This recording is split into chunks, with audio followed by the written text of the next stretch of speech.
नमस्कार, आप देख रहे हैं मोबाइल न्यूज 20। मैं आपके साथ कुंदन रंजन। बता दें कि मुजफ्फरपुर पुलिस को एक बड़ी कामयाबी हाथ लगी है, जहां लगभग 48 घंटे में अशोक कुमार को बरामद कर लिया है। बीते दिन 16 तारीख को मुजफ्फरपुर जिले के अहियारपुर थाना क्षेत्र के अंतर्गत भिखनपुर के 10 वर्षीय अशोक कुमार को मुजफ्फरपुर पुलिस ने बरामद कर लिया है। बता दें कि मामला बीते दिन 16 तारीख की है, जहाँ दो अपहरणकर्ता एक 10 वर्षीय अशोक कुमार को अपहरण कर लिया, जिसके बाद अशोक कुमार के पिता अपने नजदीकी थाना में एफआईआर दर्ज किए। मामले की गंभीरता को देखते हुए SSP Rakesh Kumar, ASP town Awadhesh Dixit ने मामले की जांच की। वहीं एएसपी राकेश कुमार के निर्देश के बाद एक विशेष टीम की गठन की गई। उसके बाद सीतामढ़ी जिले के सोलनी सैदपुर स्टेशन से 10 वर्षीय श्लोक कुमार को बरामद कर लिया गया। देखिए पूरी रिपोर्ट इस वीडियो में। क्या कुछ मामला है? 16/10/2023 को मुजफ्फरपुर जिला अंतर्गत अहियापुर थाना है, वहाँ की एक पंचायत है भिकनपुरा। वहाँ से एक 10 वर्षीय बच्चे के अपहरण का मामला प्रकाश में आया था। उस बच्चे के फादर पप्पू कुमार सिंह के द्वारा अहियापुर में इस संदर्भ में एक प्राथमिकी दर्ज कराई गई थी। हम लोगों ने इसमें जो एएसपी टाउन है अवधेश, उनके नेतृत्व में और सिटी एसपी अरविंद प्रताप सिंह के अनुसरण में एक एसआईटी गठित की थी, जिसमें डीआईयू इंचार्ज लाल किशोर थे और लगातार जो हम लोगों की एसटीएफ है उसका भी हम लोग सहयोग ले रहे थे। इस पूरे जॉइंट ऑपरेशन को स्टार्ट किया गया। हम लोगों ने कई जगह सीसीटीवी फुटेज खंगाले। सीसीटीवी फुटेज में हालांकि कुछ धुंधले थे, जिसमें लेकिन इतना स्पष्ट हो रहा था कि एक बाइक पर दो व्यक्ति हैं, जिसमें एक के द्वारा हेलमेट पहना गया था, दूसरे के द्वारा मास्क लगाया गया था। चेहरे उनके स्पष्ट नहीं थे और बाइक का नंबर भी स्पष्ट नहीं था, लेकिन इतना स्पष्ट था कि उन दो लोगों के द्वारा जैसे ही ये बच्चा स्कूल बस से उतरता है, उतरने के साथ में इसको बाइक में बिठाकर कहीं ले जाया जा रहा है। हम लोगों ने ज़िले के जो भी दिशाएं हैं, चारों तरफ जितने भी सीसीटीवी कैमरे हो सकते हैं, जो भी टोल प्लाजा हो सकते हैं, वहाँ के फुटेज कलेक्ट किए और ये रूट हम लोगों को क्लियर हुआ कि ये जो है सीतामढ़ी की तरफ में गया हुआ है। सीतामढ़ी ज़िले में मुख्यालय में और रूनी सैदपुर में जो भी कस्बे थे, वहाँ के फुटेज काफ़ी खंगाले गए। इसी दौरान जिस दिन अपहरण हुआ था उस दिन देर रात्रि में जो बच्चे के पिता हैं, उनके पास में एक नंबर से कॉल आता है और जिसमें 50 लाख रुपए फिरौती की मांग की जाती है। हम लोगों ने उस नंबर को भी ट्रेस किया। वो नंबर हाजीपुर का निकला। वहाँ पे टीम गई और पता लगा कि वो एक जो है रिक्शा चालक है, जिसके मोबाइल का प्रयोग करके फिरौती की रकम मांगी गई है। 17 तारीख को भी दिन में 3 बार बात की गई, जिसमें राशि की मांग की गई, लेकिन जो 17 तारीख के कॉल आए वो 2 कॉल मोतिहारी से आए, जिसमें एक मोतिहारी प्रॉपर से, एक रक्सौल के पास से, और जो तीसरा कॉल आया देर रात्रि में वो सीतामढ़ी से आया। और वो तीनों ही कॉल जो है एक आम व्यक्ति के, या तो ठेला चालक था या रिक्शा चालक थे, इनके फ़ोन को मांग करके कॉल किया गया था। कल 18 तारीख को भी एक कॉल फिर से आया, जो मुजफ्फरपुर में ही रामदयालु के पास से आया। वो एक ऑटो रिक्शा चालक हैं, ई रिक्शा चलाते हैं, उनके मोबाइल का प्रयोग किया गया।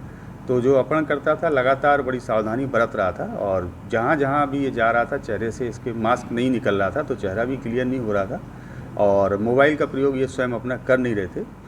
लेकिन हम लोग इसमें लगातार काम कर रहे थे और जहाँ से भी ये कॉल करते थे, हम लोगों का प्रयास रहता था कि वहाँ अगर सीसीटीवी फुटेज है तो देखा जाए। तो कल जहाँ रामदयालु के पास से इन्होंने कॉल किया, वहाँ का फुटेज बड़ा क्लियर आया और फुटेज में चेहरा तो नहीं स्पष्ट हुआ, लेकिन ये इतना स्पष्ट हो गया कि एक बाइक है और उनका जो टी शर्ट का कलर है और जीन्स का कलर है वो क्लियर हुआ। और एक बैग जिसको ये पीठ में टांग के चल रहे थे, ये जिस दिन अपहरण करने आए थे उस दिन भी उस बैग को टांगे थे और हर जगह उस बैग को कैरी कर रहे थे। और वो बैग थोड़ा डिफरेंट कलर का था, रेड एंड ब्लैक कलर का था। इतना हम लोग के पास में पहचान के लिए चीज़ें थीं। और इनके द्वारा कल बच्चे के पिता को बोला गया कि आप 2:30 बजे एक ट्रेन चलती है, उस ट्रेन में आप बैठें और सीतामढ़ी रेलवे स्टेशन वो वहाँ पर उतरें और वहाँ पे बाइक स्टैंड के पास में आप पहुँचें। उसके बाद में हम आपको आगे की जानकारी देंगे। हम लोगों की पूरी टीम, एसटीएफ की टीम लगातार इसमें सक्रिय थी और उस ट्रेन में टीम पूरी गई वहाँ पर। और वहाँ पे हम लोगों ने जो है, जो व्यक्ति था जिसका हुलिया हम लोग चिन्हित कर रहे थे, वो भी उसी ट्रेन से ही जर्नी कर रहा था साथ में। जैसे ही वो ट्रेन से उतरा है उसको डिटेन किया गया, फिर उनसे पूछताछ की गई। उन्होंने अपना अपराध को स्वीकार किया। बच्चे के बारे में बताया कि वो रूनी सैदपुर के पास में एक गांव है अतरी, वहाँ के रहने वाले हैं, वहाँ बच्चे को रखा है इन्होंने।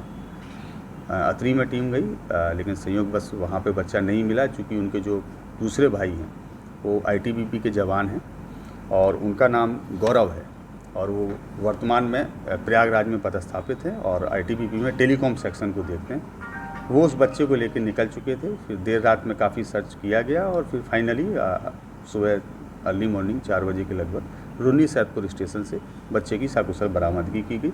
जब वहाँ पर टीम पहुँची तो पुलिस को देखकर जो ITBP के जवान हैं, जो दूसरे अपहरणकर्ता हैं गौरव, वो भागने में सफल रहे। अभी हम लोग उनकी गिरफ्तारी के लिए छापेमारी कर रहे हैं। निश्चित रूप से इस पूरे उसमें 3-4 चीज़ें स्पष्ट रूप से सामने आई हैं। पहला ये कि इस पूरे घटनाक्रम में 2 ही लोग शामिल थे, दोनों सगे भाई हैं और कोई आपराधिक या संगठित गैंग नहीं है इसके पीछे, जिसमें से एक जो है वो ITBP का जवान है।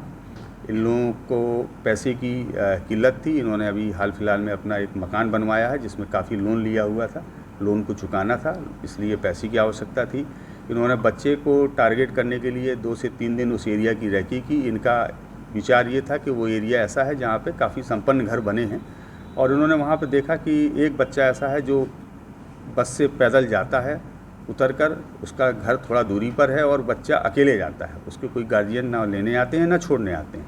उन्होंने बच्चे से 2 दिन पहले बात करके उससे थोड़ी सी एक जान पहचान स्थापित की और फिर घटना को अंजाम। इस तरह से मास्टर प्लान बनाने का सर क्या उसका पैसे की आवश्यकता और इसीलिए उन्होंने फिरौती की। किस अवस्था में सर बच्चे को रखा गया था? बच्चे को उनके 2 घर हैं वहाँ पर। एक घर काफ़ी अच्छा बना हुआ है, एक पुराना घर है जो खंडर स्थिति में है, वहाँ पे बच्चे को रखा गया था। जब टीम ने वहाँ पे रेड की तो वहाँ पर बच्चे के जो यूनिफॉर्म हैं वो मिले, क्योंकि बच्चे के यूनिफॉर्म उन्होंने चेंज करवा दिए थे। अब बच्चा भी जिस कपड़ों में है उसी कपड़े में था वहाँ पर। और इसके अलावा स्कूल बैग के अलावा स्कूल बैग मिला, यूनिफॉर्म मिले और कुछ खाने पीने की चीज़ें जो बच्चे को दी जाती थी वो थी। जिस अभियुक्त की गिरफ्तारी हुई क्या पड़ोसी है या दूर के रहने वाले हैं? नहीं, अभियुक्त जो है वो अतरी के ही रहने वाले हैं। इस पूरी घटना में 2 ही भाई हैं, एक का नाम सौरभ है, एक का नाम गौरव है। सौरभ हैं, उनकी गिरफ्तारी की जा चुकी है और जो गौरव हैं, जो ITBP के जवान हैं, वो अभी फरार हैं। उनकी गिरफ्तारी के लिए हम लोग छापेमारी कर रहे हैं। इनका अभी तक कोई ऐसा आपराधिक इतिहास भी हम लोगों को प्राप्त नहीं हुआ है। रिकवर कुछ किए गए इनके पास से? हाँ, इनके पास से जो बाइक इनके द्वारा घटना में प्रयोग की गई थी उसको जब्त किया गया है। मोबाइल जो अपहरणकर्ता का मोबाइल था उसको भी जब्त किया गया है और इसके अतिरिक्त वहाँ से जो बच्चे का स्कूल बैग मिला है घर से उसको भी जब्त किया गया है। बच्चे के यूनिफॉर्म है उनको भी जब्त किया गया है और दोनों अपहरणकर्ता के द्वारा घटना के समय जो कपड़े पहने गए थे उसको भी जब्त किया गया है। मास्क है, हेलमेट है। जैसा कि आपने देखा कि SSP राकेश कुमार क्या कुछ कह रहे थे, वही बता दें कि ITBP के जवान घर का कर्ज चुकाने के लिए अपने सगे भाई के साथ 10 वर्षीय आश्लोक कुमार का अपहरण कर लिया, जिसकी जानकारी देते हुए SSP राकेश कुमार ने बताया कि जब एक भाई का गिरफ्तारी हुआ तो उसने पूरे मामला की पर्दाफाश कर दी। ऐसे ही न्यूज के लिए बने रहिए हमारे महुआ न्यूज़ 20 के साथ। मैं आपके साथ कुंदन।